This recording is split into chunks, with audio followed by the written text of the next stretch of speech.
آبائی بلا تاخیر حضور استاذ گرامی پیکر علم و ادب خلیفہ حضور استاذ العلماء خلیفہ حضور شیخ الاسلام والمسلمین حضرت علامہ مولانا مفتی نواز احمد صاحب قبلہ یا علوی، ہم اور آپ سب مل کر آئی حضرت کا استقبال نعرہ تکبیر و رسالت سے کریں۔ نعرہ تکبیر، نعرہ رسالت، نعرہ حیدری، علماء اہل سنت، مسلک اعلی حضرت، نعرہ تکبیر، نعرہ رسالت، نعرہ حیدری۔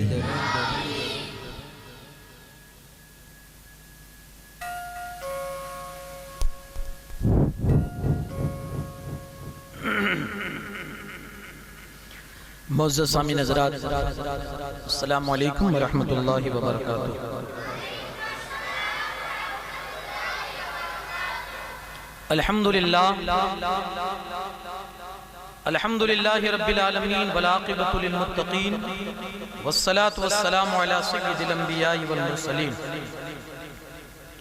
وعلی آلہ الطیبین واصحابہ الطاہرین اجمعین، اما بعد فاعوذ باللہ من الشیطان الرجیم، بسم اللہ الرحمن الرحیم۔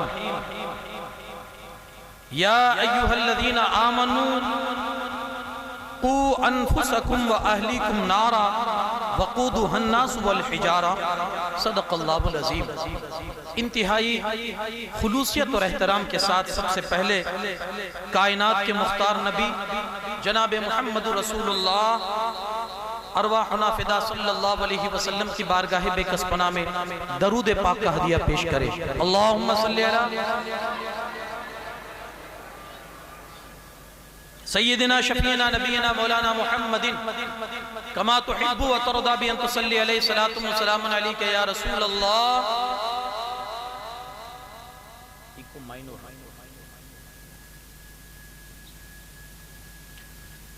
الحمدللہ آج پھر آپ کے بیچ کچھ عرض کرنے کی سعادت حاصل ہوئی۔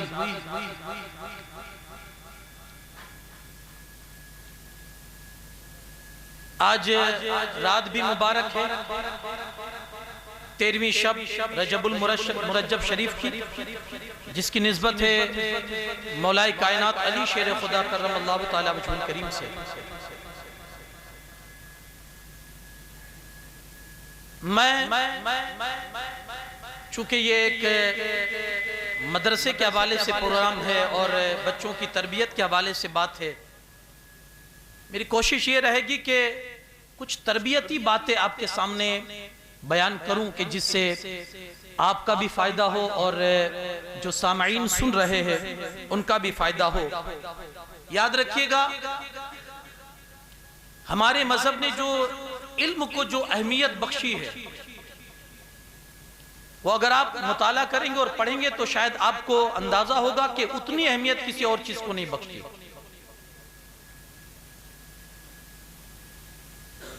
نبی پاک صلی اللہ علیہ وسلم جب مدینہ پاک تشریف لائے تو جو مسجد نبوی شریف میں جو مدرسہ لگتا تھا، وہاں پھر پڑھنے والوں کی عمروں کی کوئی قید نہیں ہوا کرتی تھی۔ وہاں آپ کو 100 سال کے بھی طالب علم نظر آئیں گے جو پڑھتے تھے، جن کو ایک ذوق اور شوق تھا علم کا۔ آج یہ ہماری کم نصیبی کہہ لیجئے کہ آج جس مذہب کی سب سے پہلی اور بنیادی تعلیم علم ہے، آج مسلم قوم اسی علم سے بہت کوسوں دور چلی گئی۔ سرفرازی، سربلندی، یہ علم کے بغیر ناممکن ہے، اسے آپ لکھ لیں، علم کے بغیر ناممکن ہے۔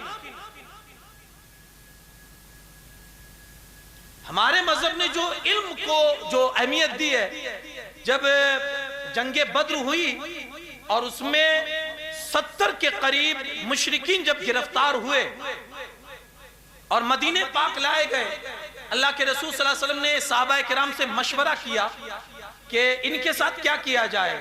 سب نے اپنے اپنے انداز میں مشورہ پیش کیا۔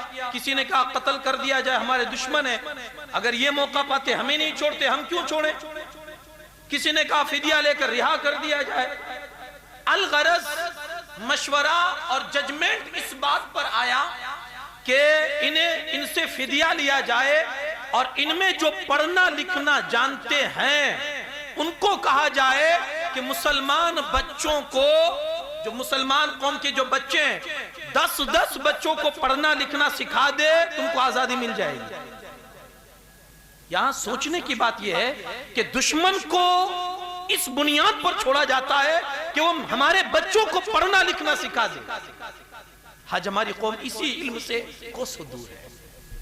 چلو علم آ گیا، بہت مرتبہ ایسا ہوتا ہے کہ علم آنے کے بعد بچتا نہیں ہے، اور بہت سارے لوگ ایسے ہوتے ہیں جن کو علم ہضم بھی نہیں ہوتا۔ علم کو بچایا کیسے جائے؟ بس آج کی گفتگو میں یہ چند باتیں میں آپ کے سامنے رکھوں، خاص کر جو نوجوان بچے ہیں وہ اس چیز کو خاص کر سنیں۔ میں نے قرآن مجید کی جو آیت کریمہ تلاوت کی، تربیت کے حوالے سے اکثر یہ آیت کریمہ پڑھی جاتی ہے۔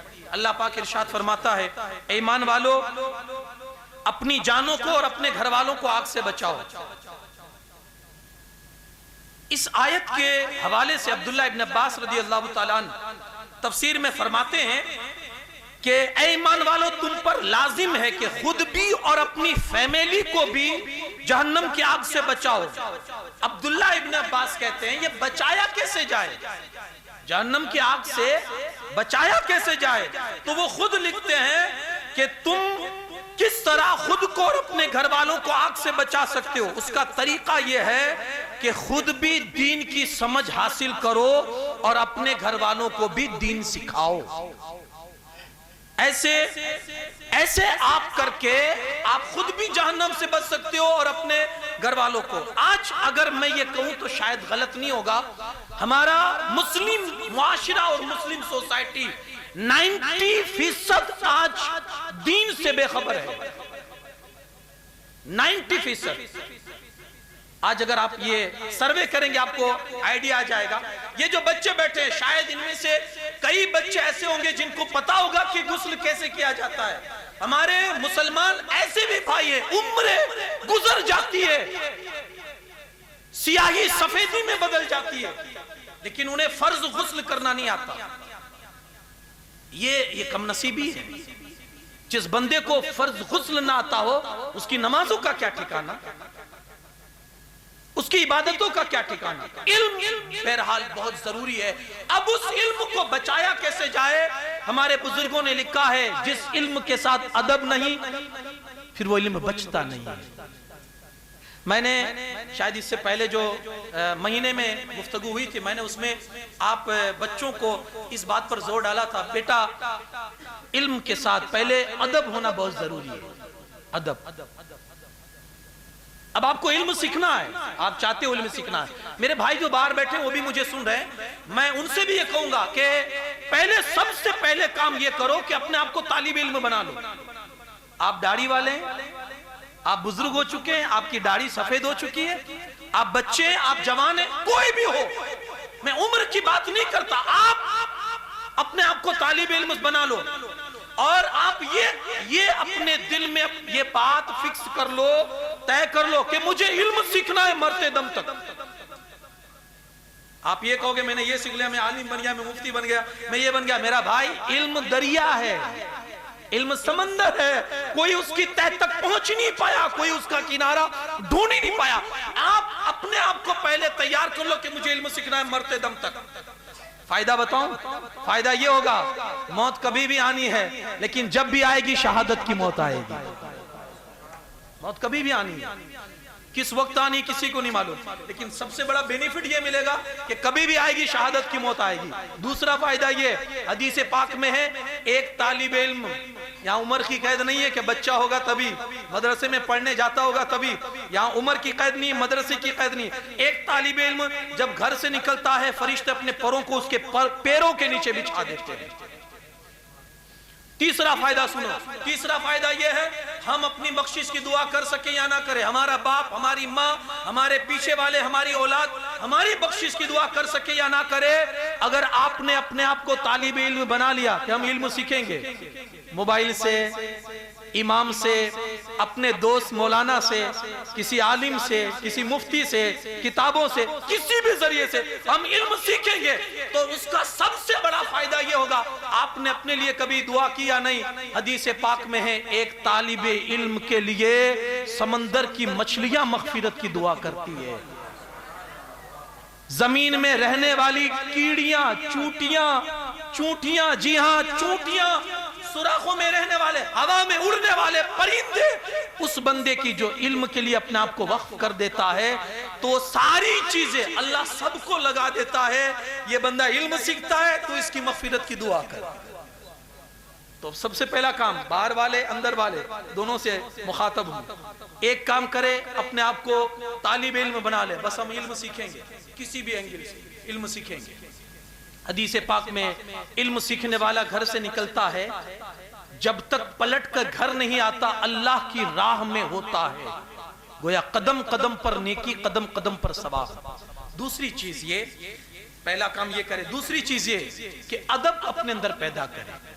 ہمارے بزرگوں نے لکھا ہے جس بندے کے اندر ادب نہیں اس کا دین نہیں، اس کے اندر دین ہی نہیں جس کے اندر ادب نہیں۔ میں آج جس کتاب سے آپ کو اپنی آج گفتگو آپ کے سامنے رکھنا چاہتا ہوں وہ کتاب ہے حضرت داتا گنج بخش لاہوری علیہ رحمہ کی، اور اس سے میں آپ کو یہ عرض کرنا چاہتا ہوں کہ ادب، دیکھیے اگر آپ کو علم سیکھنا ہے نا تو اپنے آپ کو مردہ کر لو استاد کے سامنے، اپنے آپ کو مردہ، جیسے مردہ ملے کے ہاتھ میں ہوتا ہے نا۔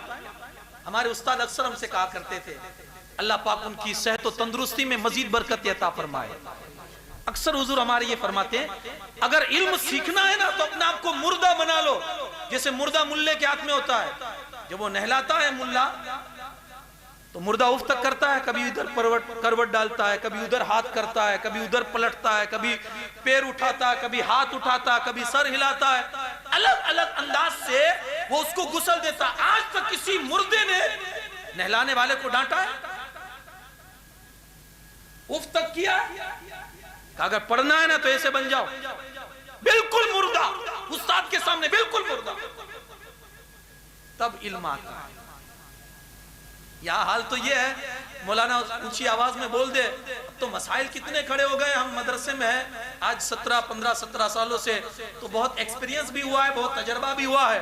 مولانا آپ نے ڈانٹ دیا، مولانا آپ نے مار دیا، یہ کر دیا، وہ کر دیا، علم ایسے نہیں آتا ہے۔ میں آپ کو کہانی سناؤں، اورنگزیب عالمگیر، نام سنا ہوگا آپ نے، اورنگزیب عالمگیر، اسکول پڑھنے والے بھی جانتے ہوگے یہ نام۔ یہ کون ہے؟ شاہ جہاں کے بیٹے۔ شاہ جہاں کون؟ ہندوستان کا بادشاہ۔ پڑھنے کے لیے بھیجا استاد کے پاس، یہ میرا بیٹا ہے، اس کو آپ پڑھائیے۔ اتفاق ایک دن سبق یاد نہیں تھا، استاد نے اتنا مارا کہ ہاتھ توڑ دیا، ہاتھ توڑ دیا۔ کس کا؟ اورنگزیب عالمگیر کا۔ کون ہے؟ شاہ جہاں کے بیٹے۔ شاہ جہاں کون ہے؟ ہندوستان کا بادشاہ۔ بادشاہ تو صرف ہندوستان کا تھا، لیکن اس کا روب جو ہے نا، روب پوری دنیا پر تھا۔ ایسا آپ کہہ لے تو غلط نہیں ہوگا، پوری دنیا پر جس کا روب تھا وہ شہنشاہ شاہ جہاں، جس کا روب پوری دنیا پر تھا، اس کے بیٹے کو استاد نے اتنا مارا کہ ہاتھ توڑ دیا۔ اب استاد کی تو خیر نہیں ہے، آپ تو یہی سوچتے ہوگے، اب استاد کا کیا ہوگا؟ سنیں، جو پڑھانا جانتے ہیں نا ان کے پاس پڑھانے کا سلیقہ بھی ہوتا ہے، جو اپنے بیٹے کی تربیت جو کروانا چاہتے ہیں نا تو ان کے پاس تربیت کے لیے طریقے بھی ہوتے ہیں کہ میرا بچہ کس طرح پڑھے گا، کس طرح سیکھے گا۔ ہاتھ توڑ دیا، باپ کے فریاد پہنچی باپ کے پاس کہ استاد نے اتنا مارا کہ ہاتھ توڑ دیا۔ کس کا؟ اورنگزیب عالمگیر کا۔ جانتے ہو باپ نے کیا کہا؟ شاہ جہاں نے اپنا جو منشی تھا اس کو بلایا، کہا اتنے ایکڑ زمین اس استاد کے نام پر لکھ دو، اتنے بیگھا زمین اس استاد کے نام پر لکھ دو جس نے میرے بیٹے کو تعلیم دینے کے لیے ہاتھ توڑا ہے، اتنے ایکڑ زمین اس کے نام پر لکھ دو۔ اور پھر کیا کہا شاہ جہاں معلوم ہے؟ یہ استاد میرے بیٹے کو پڑھا لے جائے، کیونکہ جہاں حضوری ہوتی نا وہاں علم نہیں ہوتا۔ ورنہ استاد اگر یہ سوچتے کہ یہ بادشاہ کا بیٹا ہے، رعایت، علم میں رعایت ہے ہی نہیں، آپ بالکل مردہ بن جاؤ کہ بھائی آپ پڑھاؤ، آپ جس انداز سے پڑھاؤ گے ہم کو پڑھنا ہے، یہ جس بچے میں آ جائے گا نا وہ انشاءاللہ علم سیکھ جائے گا۔ اب سے یہ آپ اپنے اندر پیدا کریں۔ استاد گالی دے، استاد مارے، میں اجازت نہیں دیتا ہوں، میں آپ کو آپ کا حوصلہ بڑھانے کی بات کرتا ہوں۔ آپ کو پڑھنا ہے، انسانیت ہے، فطری چیز ہے، کسی بھی زبان پر کچھ بھی آ سکتا ہے، یہ انسانیت ہے، کوئی دودھ کا دھلا نہیں ہے، صرف نبی کی ذات معصوم ہے۔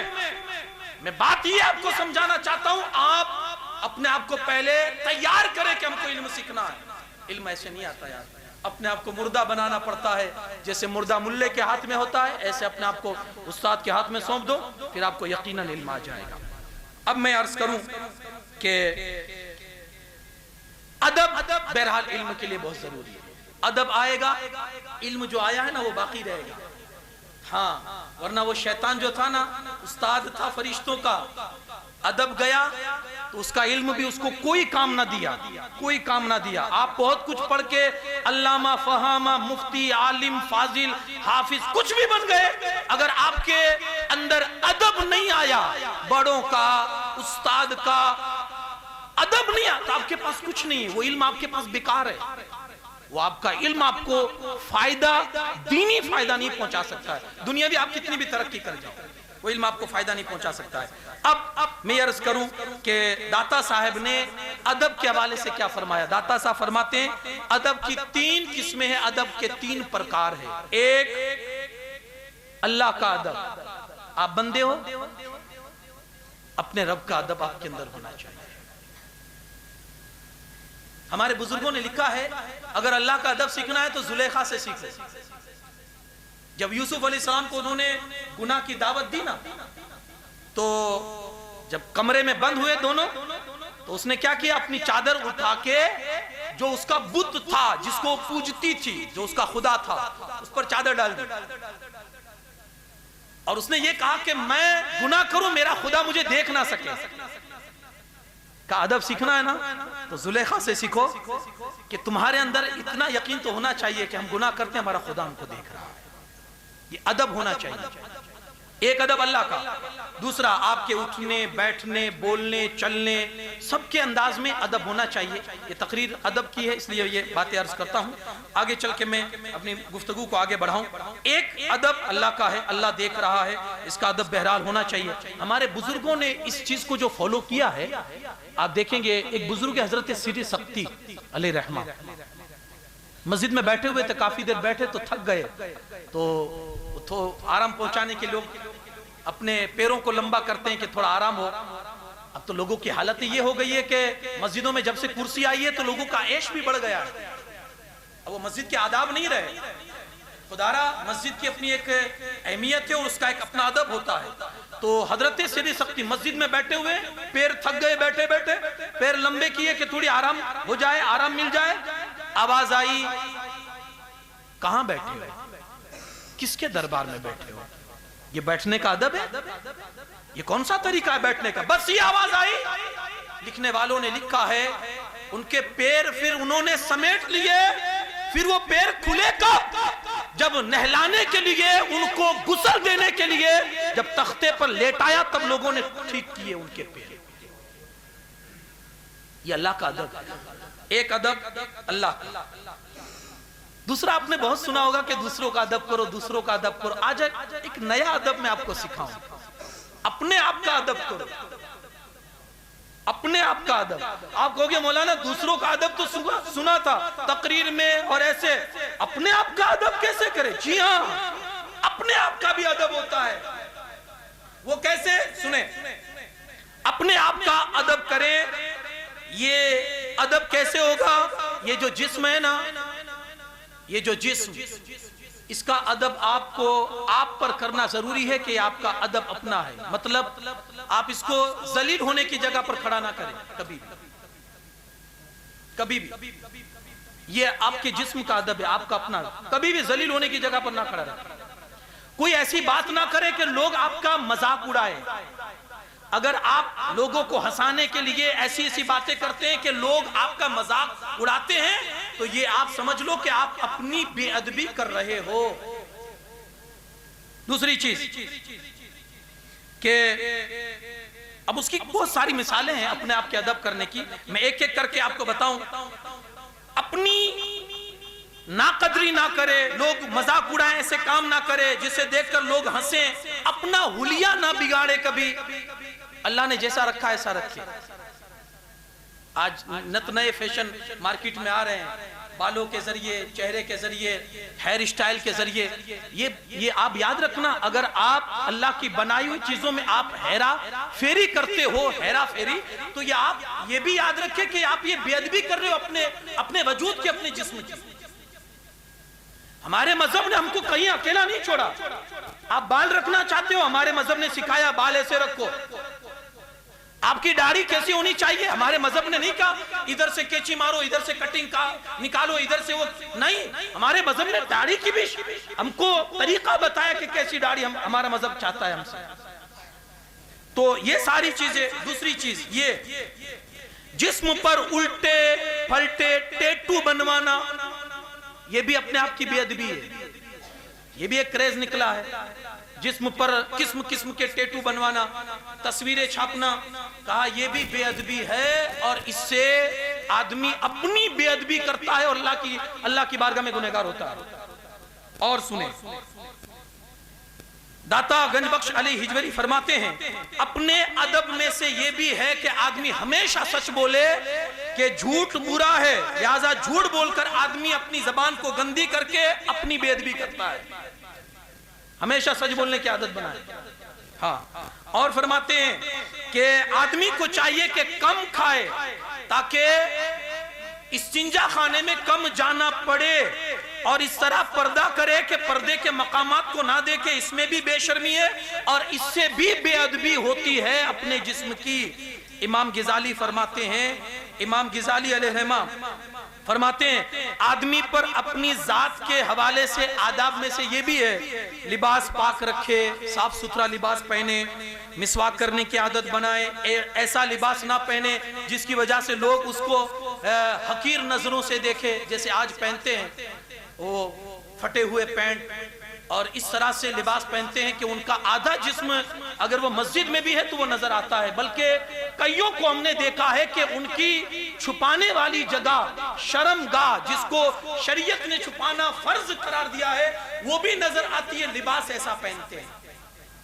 مذہب اسلام ایک پاکیزہ مذہب ہے، اور وہ اپنے ماننے والوں کو پاکیزگی کے ساتھ دیکھنا پسند کرتا ہے کہ تم پاکیزہ رہو، تمہارا مذہب پاکیزہ ہے، تم بھی پاکیزہ رہو۔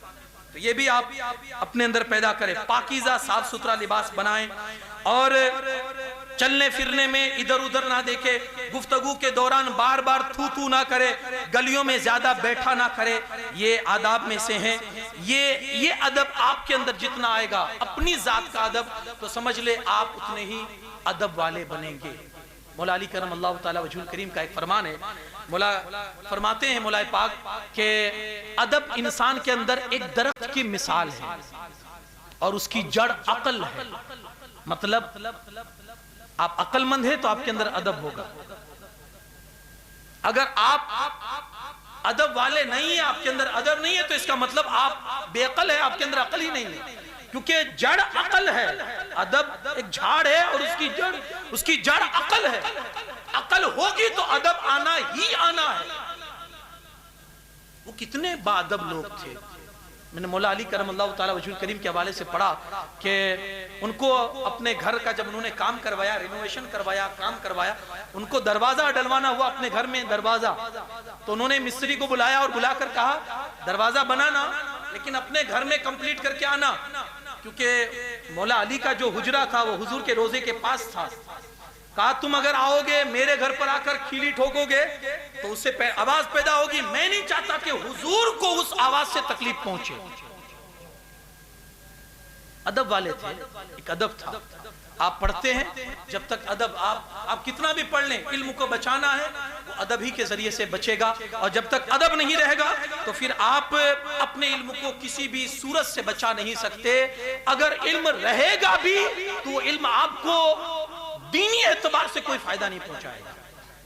پڑھو، جتنا ہو سکے پڑھو، پڑھنے ہی میں ہمارا بھلا ہے، اور پڑھنے ہی کی وجہ سے آپ کو آگے ترقی ملے گی۔ اس لیے مت پڑھو کہ پڑھنے سے، میں نے گزشتہ مہینے میں بھی عرض کیا تھا، اپنے ذاتی مفاد کی خاطر کبھی دل میں یہ نیت کر کے مت پڑھنا۔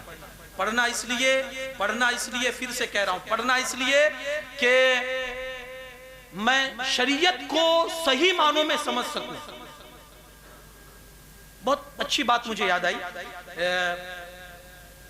امام غزالی کے زمانے کی بات ہے، جب اس وقت جو بادشاہ تھا اس نے مدرسہ قائم کیا، مدرسہ نظامیہ بغداد کے اندر۔ یہ مدرسہ جب قائم ہوا تو بادشاہ خرچہ دے رہا تھا، بہت کچھ اس نے خرچہ کر دیا اور بہت سے بچے اس میں پڑھ رہے تھے۔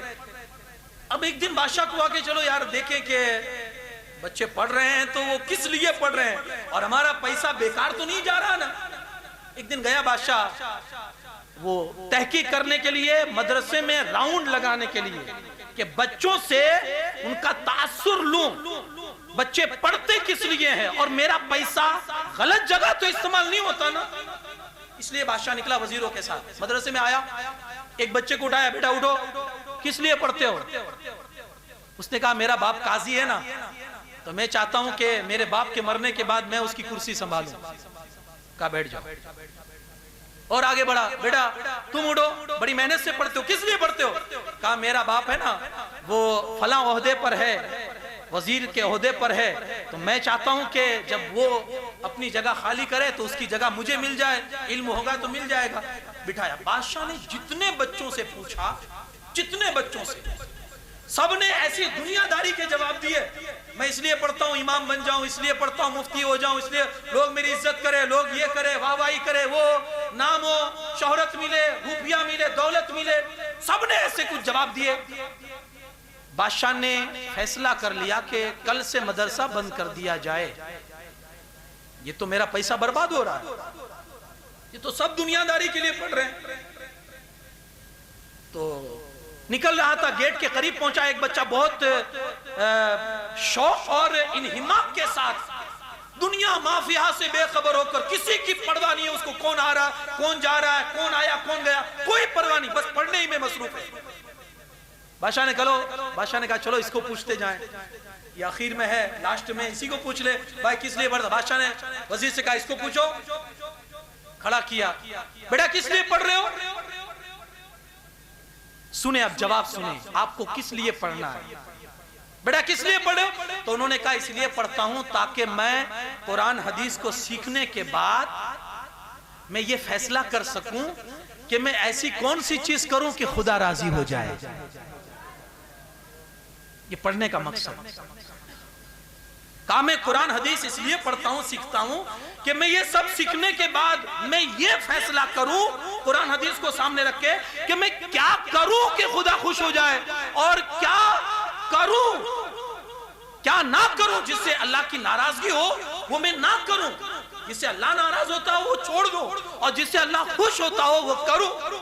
بس اتنا جواب دیا نا، بادشاہ نے کہا اب سے یہ مدرسہ انشاءاللہ میرے جیتے جی تو کبھی بند نہیں ہوگا، اب یہ مدرسہ چلے گا، کیونکہ بس ایک بچے نے صحیح جواب دیا۔ اگر یہ ایک بچہ میرے مدرسے سے صحیح تعلیم اور صحیح نیت لے کر نکلے گا تو یہی بچہ آگے چل کے دنیا میں انقلاب ضرور پیدا کر سکتا ہے۔ جانتے ہو بچہ کون ہے؟ تاریخ نے دیکھا ہے، وہ بچہ امام غزالی تھے، آج جن کے علم کے ڈنکے بج رہے ہیں، امام غزالی۔ تو بہت ضروری ہے پڑھنے کے ساتھ علم کا بھی، نیت کا بھی ہونا کہ بھائی کس لیے پڑھتے ہیں، ورنہ تو جیسی آپ کی نیت ویسا ہی اللہ انسان کو پھل عطا فرماتا ہے۔ پڑھو، اس سے بہتر آپ کے لیے کوئی راستہ نہیں ہے۔ آج ورتمان میں ہے، آج آپ حال میں ہیں، کل آپ بھوشیہ ہونے والے ہیں ہمارے لیے، تو یہ بھوشیہ ہم یہ چاہتے ہیں کہ ہمارا بھوشیہ ہمارے نظروں کے سامنے اچھا بن کے نظر آئے۔ یاد رکھیے گا اللہ پاک نے صرف ہم کو کمانے کے لیے اور کھانے کے لیے نہیں پیدا کیا ہے، اللہ پاک نے اس لیے بھی پیدا کیا ہے کہ ہم اللہ کو پہچانے، اور پہچان تب ہوگی جب آپ کے پاس علم ہوگا۔ وہ علم کون سا؟ دین کا علم۔ اگر کوئی یہ کہتا ہے کہ دین کا علم رکھنے والا، سنیں کان کھول کر سنیں، کوئی یہ کہتا ہے کہ دین کا علم رکھنے والا بھوکا مرتا ہے، یہ اس کی غلط فہمی ہے۔ اتنی کم تنخواہوں میں ہم لوگ کبھی اپنا یہ رونا نہیں روتے۔ اللہ جس حال میں رکھے بہت خوش رہتے ہیں اور اچھی زندگی گزارتے ہیں، اور یہ ہمارا اس میں کوئی کمال نہیں ہے، یہ کمال جو کچھ بھی ہے نا مصطفیٰ کی دعا کا ہے۔ میرے آقا صلی اللہ علیہ وسلم فرماتے ہیں اللہ اس بندے کو خوشحال رکھے جس نے میری حدیث سنی اور دوسروں کو پہنچائی۔ ہمارا کوئی کمال نہیں ہے، یہ رسول اللہ کی دعا کا صدقہ ہے کہ حضور نے دعا دے دی ہے۔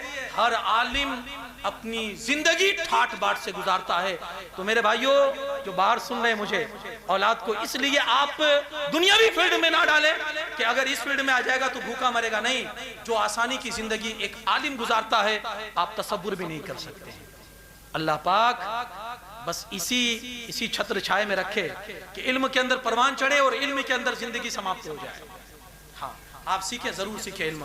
باہر سے جو میرے بھائی سن رہے ہیں ان سے بھی یہ کہوں گا کہ میں نے شروع میں عرض کیا، سب سے پہلا کام یہ کرے اپنے آپ کو طالب علم بنا لیں، کیونکہ زندگی میں مرتے دم تک جب آپ کے اندر طلب علم کا یہ عنصر رہے گا، طلب علم کا یہ آپ کے اندر عنصر رہے گا، یاد رکھنا اس کے سینکڑوں فائدے آپ کو حاصل ہوں گے۔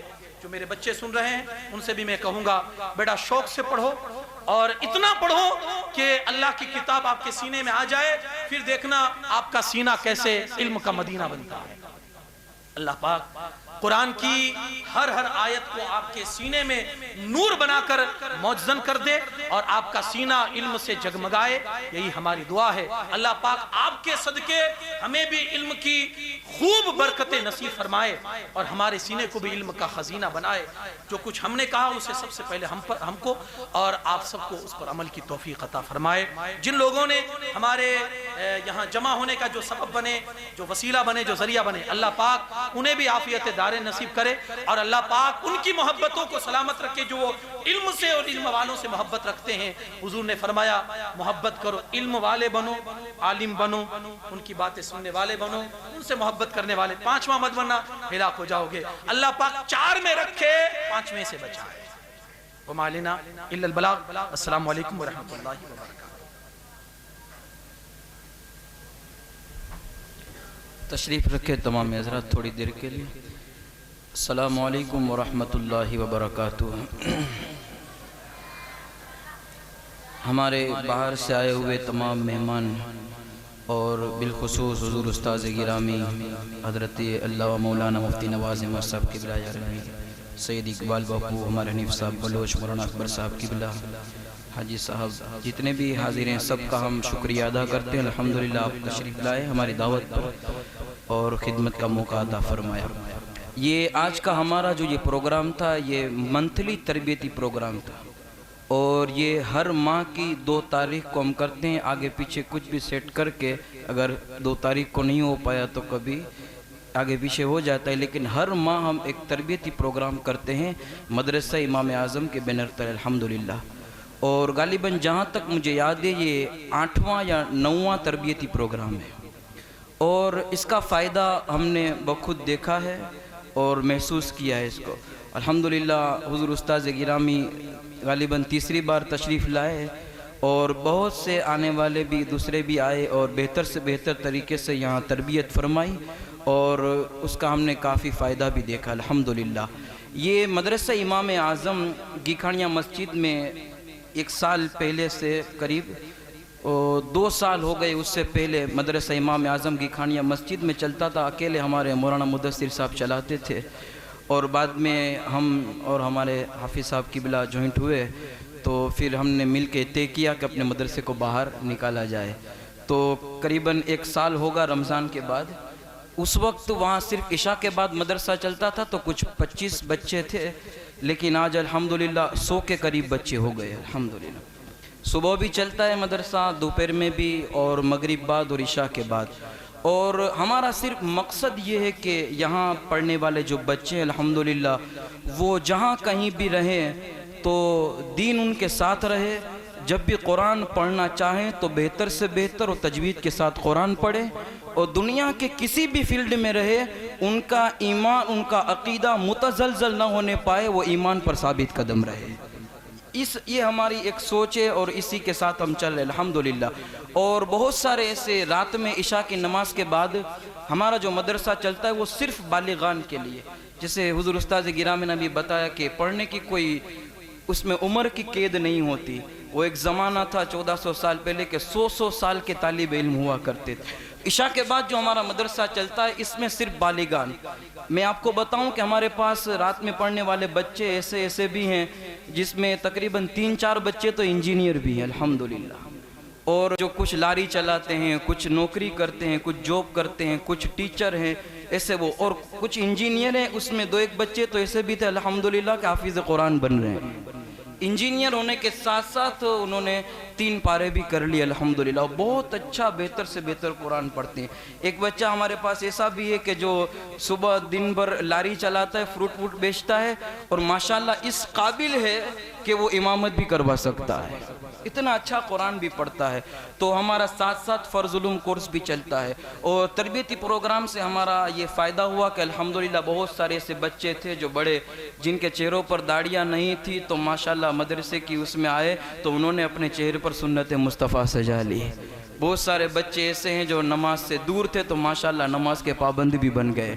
اور بہت سارے بچے ایسے بھی تھے کہ جو ڈگمگ تھے کہ پڑھنا ہے نہیں پڑھنا, لیکن یہ سارے تربیتی پروگرام سن کے ان کے دلوں میں ایسے جذبات بیدار ہوئے کہ انہوں نے طے کر لیا ہے کہ اب ہمیں پڑھائی چھوڑنا نہیں ہے, اس لائن میں رہنا الحمدللہ. تو محنت سے پڑھتے بھی ہیں اور فائدہ بھی بہت ہوتا ہے. یہ خود اپنے آپ ہم نے محسوس کیا ہے, بچوں نے بھی محسوس کیا ہے. اور یہ تربیتی پروگرام جو ہوتا ہے اور اتنے بچے جمع ہوتے ہیں, باہر سے آنے والے مہمان, تو ہمارے عارف بھائی دوسی یہاں تشریف رکھتے ہیں الحمدللہ, اور ان کا ہمیں بہت سپورٹ رہتا ہے. ہر ماہ منتھلی پروگرام میں جو کچھ بھی نیاز وغیرہ ہوتی ہے تو الحمدللہ پورا خرچہ خود اٹھاتے ہیں.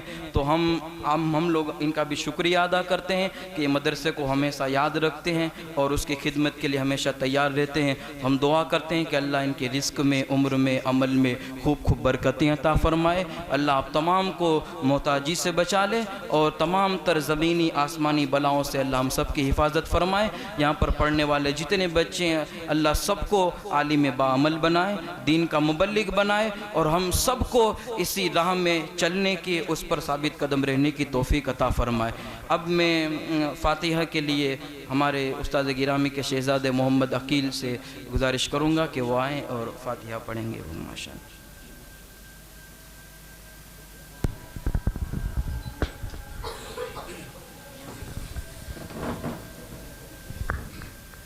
أعوذ بالله من الشيطان الرجيم. بسم الله الرحمن الرحيم. قل يا أيها الكافرون لا أعبد ما تعبدون ولا أنتم عابدون ما أعبد ولا أنا عابد ما عبدتم ولا أنتم عابدون ما أعبد لكم دينكم ولي دين. بسم الله الرحمن الرحيم. قل هو الله أحد الله الصمد لم يلد ولم يولد ولم يكن له كفوا أحد. بسم الله الرحمن الرحيم. قل هو الله أحد الله الصمد لم يلد ولم يولد ولم يكن له كفوا أحد. بسم الله الرحمن الرحيم. قل هو الله أحد الله الصمد لم يلد ولم يولد ولم يكن له كفوا أحد. بسم الله الرحمن الرحيم. قل أعوذ برب الفلق من شر ما خلق ومن شر غاسق إذا وقب ومن شر النفاثات في العقد ومن شر حاسد إذا حسد. بسم الله الرحمن الرحيم. بسم الله الرحمن الرحيم. قل أعوذ برب الناس ملك الناس إله الناس من شر الوسواس الخناس الذي يوسوس في صدور الناس من الجنة والناس. بسم الله الرحمن الرحيم. الحمد لله رب العالمين الرحمن الرحيم مالك يوم الدين إياك نعبد وإياك نستعين اهدنا الصراط المستقيم صراط الذين أنعمت عليهم غير المغضوب عليهم ولا الضالين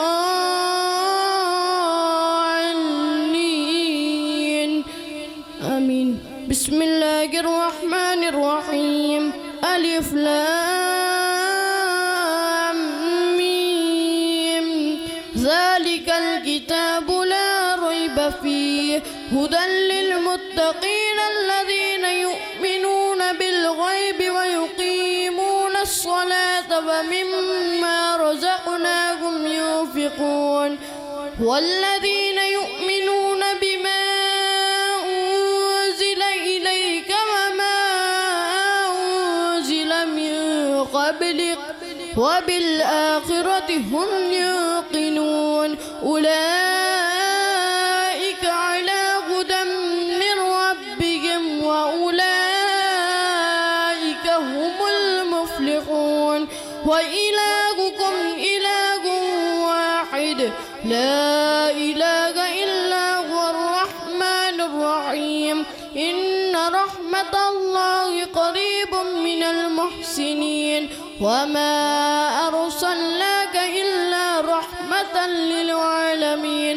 ما كان محمد أبا أحد من رجالكم ولكن رسول الله وخاتم النبيين وكان الله بكل شيء عليما. إن الله وملائكته يصلون على النبي يا أيها الذين آمنوا صلوا عليه وسلموا تسليما.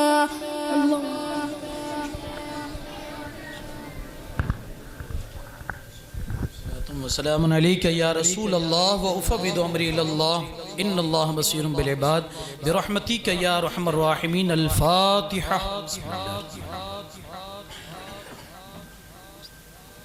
اهدنا الصراط المستقیم صراط الذین انعمت علیہم غیر المغضوب علیہم ولا الضالین. کریم آکار سزا بندہ نوازہ پروردگار مولا کریم جو کچھ پڑھا گیا جو کچھ نظر و نیاز پیش کیا گیا قرآن پاک کی تلاوت ہوئی ذکر و اذکار کیا گیا جو کچھ بھی پڑھا گیا ان سب کو تیری بارگاہ بے نیاز میں پیش کرتے ہیں. اس کا ثواب تیرے پیارے حبیب صلی اللہ تعالیٰ علیہ وسلم تمام انبیاء کرام تمام صحابہ کرام تمام شہداء اعظام تمام اولیاء کرام تمام مومنین و مومنات مسلمین و مسلمات کے ارواح پاک کو نظر کرتے مولا قبول فرما. خصوصیت کے ساتھ ان تمام چیزوں کا ثواب تیرے پیارے حبیب صلی اللہ تعالیٰ علیہ وسلم تمام ازواج مطہرات بنات مکرمات اولاد امجاد کی بارگاہ میں نظر کرتے ہیں مولا قبول فرما. بالخصوص ان تمام چیزوں کا ثواب مولا کائنات علی شیر خدا کرم اللہ تعالیٰ وجہ کریم کی بارگاہ ناز میں پیش کرتے مولا قبول فرما. خصوصیت کے ساتھ ان تمام چیزوں کا ثواب پیران پیر روشن ضمیر میر محی الدین عبدالقادر جیلانی آپ کے مریدین متبعین مشائخین حضور سلطان الہند عطائے رسول خواجہ غریب نواز علیہ رحمت و رضوان آپ کے مریدین متبعین مشائخین تمام سلسلوں کے تمام بزرگوں کی بارگاہ میں نظر کرتے مولا قبول فرما. ہندوستان کے تمام اولیاء کرام کی بارگاہ میں گجرات کے تمام اولیاء کرام کی بارگاہ میں شہر دھوراجی کے تمام اولیاء اللہ کی بارگاہ میں نظر کرتے مولا قبول فرما. بالخصوص ان تمام چیزوں کا ثواب مرحومہ سنہرا بائی اور مرحومہ جمیلہ کی روح کو نظر کرتے مولا قبول فرما. انہیں کروٹ کروٹ جنت نصیب فرما. ان کے خانوادے میں جو بھی مرحومین و مرحومات ہو ان کی روح کو اصالِ ثواب ثواب کرتے مولا قبول فرما۔ مولا کریم آج کی ہماری سب کی حاضری کو قبول فرما، دام دیر میں سخن قدم جن نے جس حساب سے حصہ لیا مولا ان کو سعادت دار نصیب فرما۔ ہم نے جو کچھ کہا اس پر ہمیں عمل کی توفیق عطا فرما۔ مولا جو بچے یہاں تعلیم حاصل کرتے ہیں انہیں ذوق اور شوق نصیب فرما اور علم سے ان کے سینوں کو منور فرما۔ مولا انہیں علم سیکھنے کی توفیق عطا فرما۔ مولا ہم سب کو علم سیکھنے کی توفیق عطا فرما۔ مولا جو اس مدرسے کو چلاتے ہیں، جو اس میں مدد کرتے ہیں، جو اسے محبت کی نظر سے دیکھتے ہیں، مولا سب کا بھلا فرما اور اس مدرسے کے لیے مولا غیب سے سامان مہیا فرما۔ مولا کریم ان کے معاونین، ان کے مدرسین، ان کے اساتذہ، ان کے ٹرسٹیان، مولا سب کو سعادت دارین نصیب فرما اور سب کو مزید توفیق عطا فرما۔ مولا کریم جو مانگا وہ بھی عطا فرما، جو مانگنے سے رہ گئے وہ بھی عطا فرما۔ تجھے فضل کرتے نہیں لگتی بار، نہ ہو تجھ سے مایوس امیدوار۔ ان اللہ و ملائکتہ یصلون علی النبی یا ایھا الذین آمنوا صلوا علیہ وسلموا تسلیما۔ اللہم صلی علی سیدنا شفیعنا نبینا مولانا محمد وبارک وسلم۔ صلاۃ و سلام علیک یا رسول اللہ۔ سبحان ربک رب العزۃ عما یصفون وسلام علی المرسلین والحمد للہ رب العالمین۔ لا الہ جان رحمت پہ لاکھوں سلام، شمع بز میں ہدایت پہ لاکھوں سلام، مصطفیٰ جان رحمت پہ شمع بز میں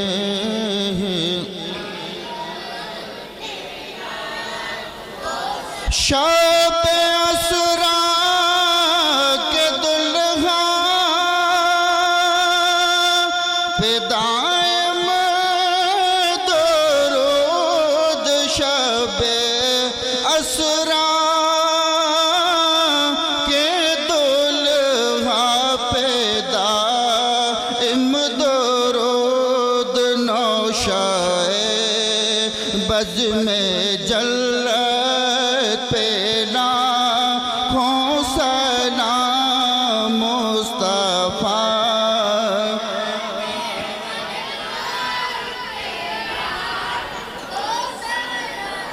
شمع بز میں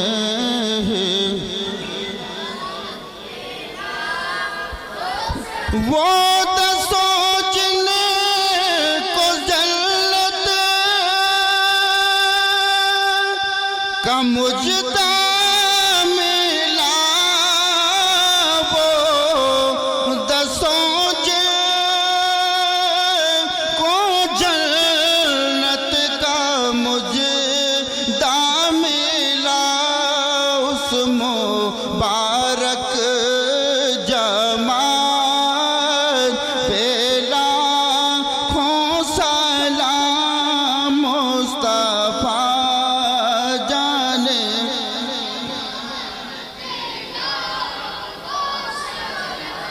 شمع بز میں غوث خواجہ رضا حامد مصطفیٰ، غوث خواجہ رضا حامد مصطفیٰ، پنج گنج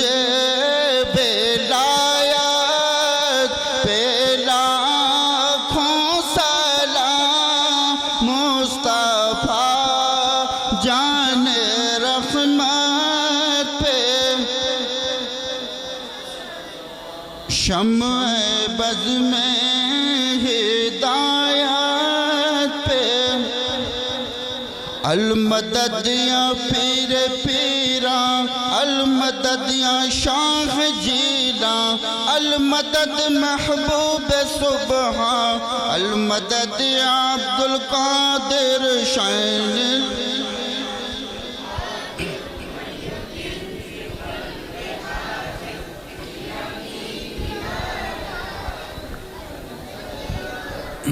الصلاة والسلام عليك يا رسول الله وعلى آلك وأصحابك يا شفيعنا يوم الجزاء إن الله وملائكته يصلون على النبي يا أيها الذين آمنوا صلوا عليه وسلموا تسليما اللهم صل على سيدنا شفيعنا نبينا مولانا محمد كما تحب وترضى بأن تصلي عليه سبحان ربك رب العزة عما يصفون وسلام على المرسلين والحمد لله رب العالمين بحق لا إله إلا الله.